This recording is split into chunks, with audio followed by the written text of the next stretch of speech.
Saludos, bienvenidos. Jácome logra aprobar su primer presupuesto en solitario gracias a la abstención del Partido Popular en una sesión en la que Francisco Cacharro se estrenaba como secretario del Pleno.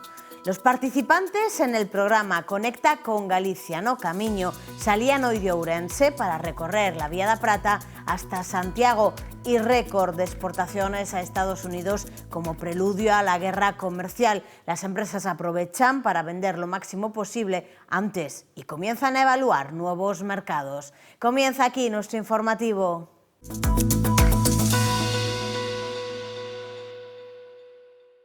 La abstención del Partido Popular permite a Jácome aprobar su primer presupuesto en solitario. Por otra parte, hoy se estrenaba Francisco Cacharro como secretario del Pleno. Jácome logra aprobar su primer presupuesto en solitario gracias a la abstención del Partido Popular en una sesión en la que Francisco Cacharro se estrenaba como secretario del Pleno y a quien Jácome cedía el turno de palabra en varias ocasiones, siempre después de las aclaraciones del interventor a algún punto, algo que a la oposición le resultó cuando menos curioso. Antes del debate de los presupuestos se aprobaban dos modificaciones de crédito destinadas a las ayudas sociales y a las obras del Parque de Canedo, pero el debate se intensificaba cuando llegó el momento de debatir sobre las cuentas del Concello. BNG y PSOE coincidían en hablar de pleno orquestado y paripé. Os tres grupos presentamos tres enmendas de distinta natureza, como se acaba de explicar aquí. Desde a Oficina de Xestión Orzamentaria remítese un oficio ao coordenador xeral pedíndolle que informe respecto das emendas do PSOE e do BNG, pero non do Partido Popular. Sendo tres os grupos enmendantes, só se pide valoración respecto das emendas de dous deles. A min só se me ocorre que isto teña a ver cun exercicio de clarividencia propio de Nostradamus por parte da Oficina de Xestión Económica, que xa sabía antes de que se producira que o Partido Popular ia retirar as emendas. Miren, todo o mundo, agás algún marciano recién aterrado, sabe que tiñan pactado o orzamento desde hai moito tempo. Son orzamentos que non teñen ningún tipo de contido político, ningún proxecto de cidade. Onde van as súas promesas electorais, señor alcalde? Onde vai ese parque acuático nos orzamentos, esas piscinas infinitas de Covadonga, de Barrocás? Onde van todas esas ideas eureka que vostede prometía e cos que intentaba convencer aos seus votantes? Onde se reflicten nestos orzamentos do Concello? Agora dirame que nos votamos en contra en non sei cantas modificacións de crédito que ninguén se acorda delas e dirá que, bueno, que a próxima promesa será outra ou fará unha cortina de fume ou un vídeo show mediático para que a xente se esqueza diso, pero nós non nos esquecemos. La portavoz de los populares defendía su acuerdo con Jácome, aclarando que estos nunca serían los presupuestos que presentaría el Partido Popular. O problema que teñen vostedes é que lles fastidia bastante que as propostas se acepten por parte do Partido Popular porque se traballen e a vostedes non lles saia ningunha. Ese é o verdadeiro problema que teñen. Vostedes sigan uns coa inacción total, outros co non por sistema. Nos seguiremos traballando, seguiremos dame igual que lles pareza ben, que lles pareza mal, cunha política de traballo e de oposición responsable, porque a día de hoxe sigo sin saber cal é a súa proposta. O presidente do Partido Popular de Ourense, Luís Menor, xustificaba ese apoio dos populares aos orzamentos, alegando que se trata duns presupostos anómalos que o que buscan é normalizar a situación das contas do Concello. Entón, que habían dúas posibilidades. Unha, negarnos en redondo a negociar ou negociar planteando as alegacións que nos consideramos que eran prioritarias, non que son definitivas, que eran prioritarias. E, efectivamente, foi o que fixemos. E levamos tempo falando isto. Por certo, outros grupos fixeron o mismo. E algún non. O Partido Socialista, que agora di que non nos vendemos, fixo alegacións ou fixo enmendas, curiosamente, por un valor inferior ao que fixemos nós. 3,5 millóns de euros iles, nós 5,5 millóns. Entón, ainda lle houbera sido máis fácil, neste caso, o alcalde chegar a un acordo co Partido Socialista, que lle houbera costado menos. O Bloque, como non sabemos cal é o seu modelo de cidade, pois dixo que presentaba unha emenda a totalidade, pero eu non sei se quere, o do PSOE sí quedou claro por onde iba. Eu creo que, ademais, dunha maneira moi, incluso, xa digo, cuantitativamente moito menor que nós. Nós fixemos ese acordo, insisto, con luz, taquígrafos, e o demos hai unha semana, non hai ningunha negociación extraña, simplemente a cuestión é ou normalizamos a situación do Concello, cousa que a nós non se nos deixou facer, eso tamén lle reprochamos ao alcalde, pero eso, nos antepoñemos a condición de partido de goberno, de partido acostumbrado a que as institucións progresen e que os ciudadanos, sobre todo, se beneficien a unha mera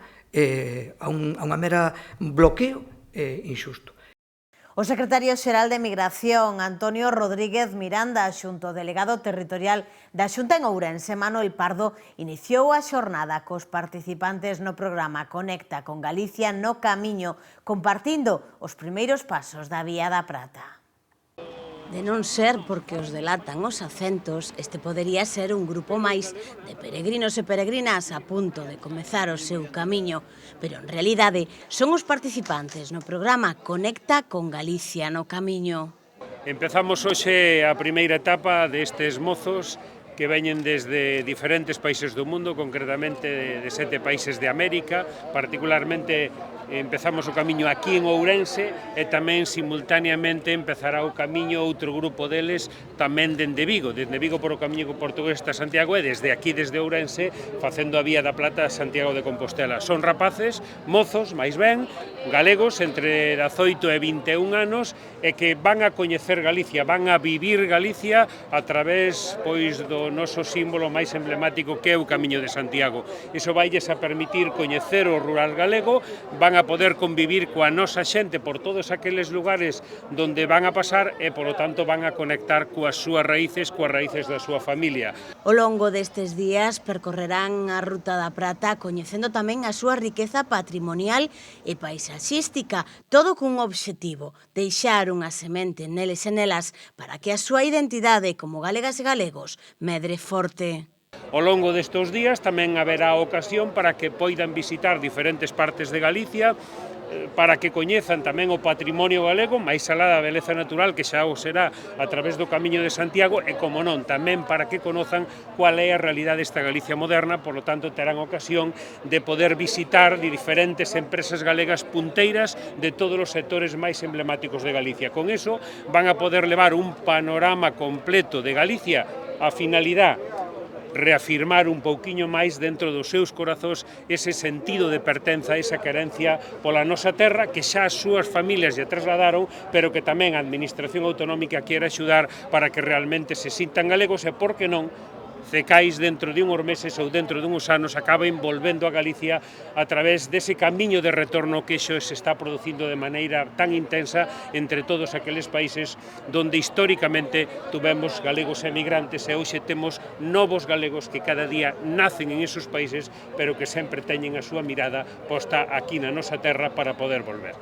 Candela, Guadalupe e Felipe, por exemplo, chegan desde Argentina. Os tres son netos de galegos e nunca antes tiveran a oportunidade de coñecer a súa terra de orixe. Nunca vine a España y tengo la nacionalidad y mis abuelos son de acá, entonces tenía ganas de conectar con esa parte de mi historia y hacer este camino que es famoso en el mundo. La verdad la estamos pasando muy bien y nos prepararon cosas re divertidas y lindas para hacer también, así que no es solo el camino, sino que los monitores son muy copados, excepto Mario, pero no, muy contentos. Mis abuelos los dos son de acá, de parte de mi mamá, y también era para conectar un poco con de dónde vienen ellos y conocer dónde nacieron. Así ¿Qué tal hasta ahora? No, súper bien. La verdad que hasta ahora hicimos actividades divertidas, pudimos recorrer un poco de alrededor de la residencia en Ourense, así que no, súper bien. Realmente lo encontré más que curioseando por ahí, por internet, y me pareció una oportunidad muy linda para poder un poco conocer las raíces, o por lo menos las raíces de mis descendientes, y un poco acercarme a una vida que me queda lejos. Mi abuelo murió antes de que yo nazca, entonces no pude conocerlo, él era gallego, y nada, poder sentirme un poco más cercano a él y al mundo en el que él vivía, digamos, de alguna forma. La verdad que estuve sobre todo en Orense, me pareció muy lindo lugar. Me gusta la esencia esta europea que hay, no estoy acostumbrado a esto, he viajado algunas veces a Europa, pero me parece también un lugar muy tranquilo, con gente muy bondadosa, muy generosa, veo muchas sonrisas, mucha felicidad en general, y me gusta, es un muy lindo ambiente. Fabián ven desde La Habana e a súa segunda vez está encantado coa experiencia. Sobre todo las costumbres aquí, hemos estado hablando, bueno, de aquí la oportunidad que tenemos también de compartir con otros países también que tenemos, ¿no? Y siempre conocer la cultura, conocer lugares aquí emblemáticos, bueno, por lo menos el Puente Romano, estamos aquí ahora, muy contentos que estamos también, y seguir la comida, ¿sabes? Toda la cultura, y es muy significativo para nosotros, ¿verdad?, estar aquí y encantado siempre. Este será un camiño cheo de simbolismo para todas elas e eles. Arrancan dun elemento patrimonial emblemático de Ourense, como é a Ponte Romana, que acolle aquí a Oficina de Turismo na Caseta de Legoeiros. E levaránse tamén un grato recordo na súa Compostela, posto que o sello que lle estampamos é un anagrama desa maravilloso ponte que temos aquí en Ourense, co cual desexarlle un camiño, que disfruten da estadía en Galicia e que empapen un pouco esa cultura que lle transmitiron os seus ancestros. Que nos solicite poderá ampliar a súa estadía en Galicia ata 15 días despois da finalización do programa para fortalecer os lazos coa súa familia galega.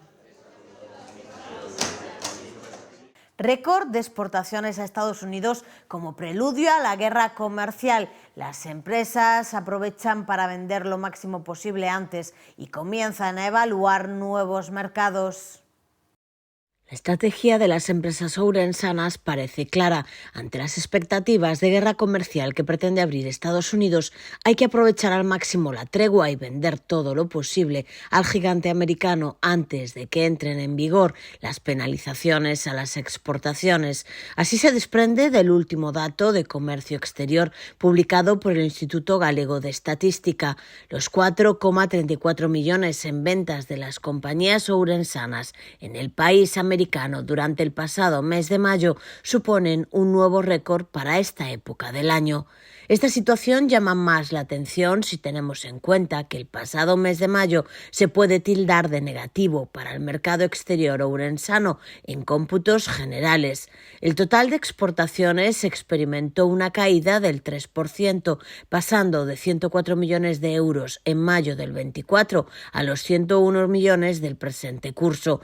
Pero es que desde la llegada de Donald Trump a la Casa Blanca y su postura determinada para iniciar una guerra arancelaria, el mercado con Estados Unidos está en máximos. Las exportaciones de la provincia al país americano han firmado marcas históricas en febrero, marzo y mayo.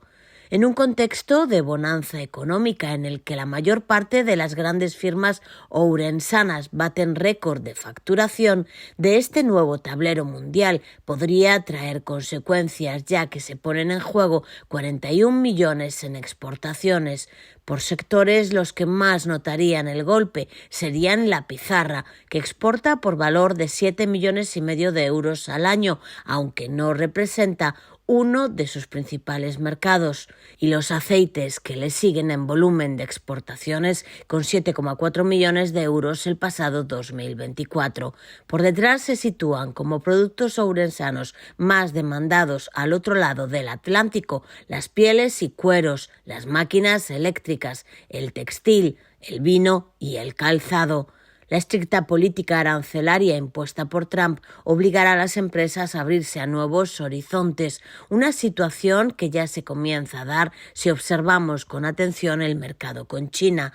Los 1,1 millones de euros en exportaciones en mayo son la mejor marca histórica de las firmas ourensanas en el comercio con el gigante asiático para este mes y deja un crecimiento de hasta un 22% respecto al año pasado. A Deputación atenderá ao 100% das axudas solicitadas para a adaptación funcional de vivendas de maiores de 65 anos. A Deputación de Ourense atenderá ao 100% das solicitudes presentadas para acceder á nova liña de axudas de adaptación funcional de vivendas de persoas maiores de 65 anos. Son un total de 55 subvencións concedidas en 35 concellos da provincia por un importe próximo a 100.000 euros, cantidade total prevista para estas achegas. A maior parte das solicitudes foron presentadas desde os servizos sociais municipais, os que se lles presentou o programa nunha xornada técnica desenvolvida no Pazo de Guizamonde no pasado mes de maio. No Boletín Oficial da Provincia do pasado 2 de xuño publicábanse as bases reguladoras da primeira convocatoria oficial deste programa, unha iniciativa xestionada desde a área de benestar da Deputación de Ourense. O proxecto da convocatoria foi a adecuación funcional de vivendas, sempre que fose habitual, podendo levar a cabo dous tipos de actuacións. Por unha banda, o alugueiro de elementos de axuda técnicos, como por exemplo camas articuladas, cadeiras de rodas para vivenda, guindastres ou salvaescaleiras, entre outros. E a segunda opción subvencionable eran aquelas actuacións de adaptación ou reforma da vivenda que faciliten e melloren a calidade de vida. Como requisitos, as persoas solicitantes teñen que ser maiores de 65 anos ou cumprilos neste ano 2025, estar empadroados nalgún concello de menos de 20.000 habitantes da provincia de Ourense e o nivel de renda non pode ser superior a 3 veces o IPREM. A Festa da Palabra do Carballiño reivindica a cultura galega e rinde homenaxe a Castelao no 75 aniversario do seu pasamento. Durante a celebración descubriuse a instalación escultórica deste ano, A Porta de Castelao, realizada polo escultor ourensán Antón Pulido. A Insoa dos Poetas acolleu a 17ª Festa da Palabra adicada a Castelao. Durante o evento procedeuse ao descubrimento da nova instalación escultórica. O autor, o escultor ourensán Antón Pulido, homenaxea a Castelao coa peza A Porta de Castelao, realizado a partir de ferro e pedra. No evento tamén se presentou o libro Castelao Escritor, recentemente publicado pola editorial Galaxia, cos textos inéditos de Eduardo Blanco Amor. Trátase dun volume que recolle ensaios e análises que exploran a obra de Castelao e o seu papel como defensor do Estatuto de Autonomía de Galicia, como caricaturista, crítico ou como autor de textos sobre a emigración e o exilio. Durante o acto tamén se entregaron os galardóns desta edición, o novelista César Lorenzo, a xornalista María Xosé Porteiro, a editorial Galaxia, o Cineclube Padre Feijóo, a Irmandade da Sanidade Galega, o CEIP Curros Enrique de Celanova e a Ramón Aguiño.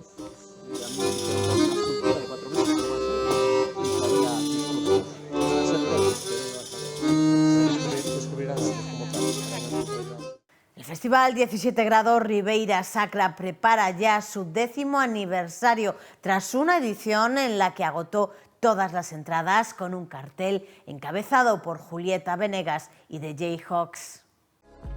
Durante 3 días el público pudo conocer el territorio a través de experiencias como catas, rutas, música en directo desde los cañones del Sil o el mercado gastroartesano en el Mirador de Cadeiras.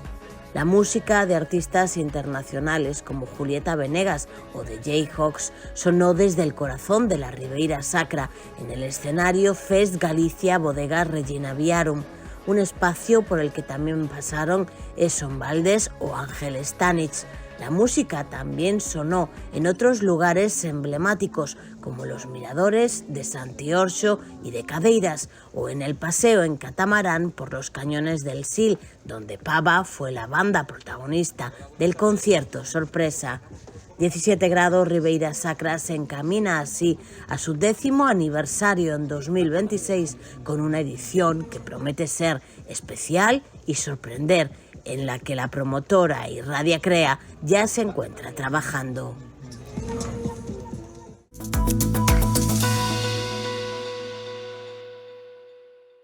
Y hasta aquí nuestro informativo diario. Nos vamos, volvemos mañana con más noticias ourense.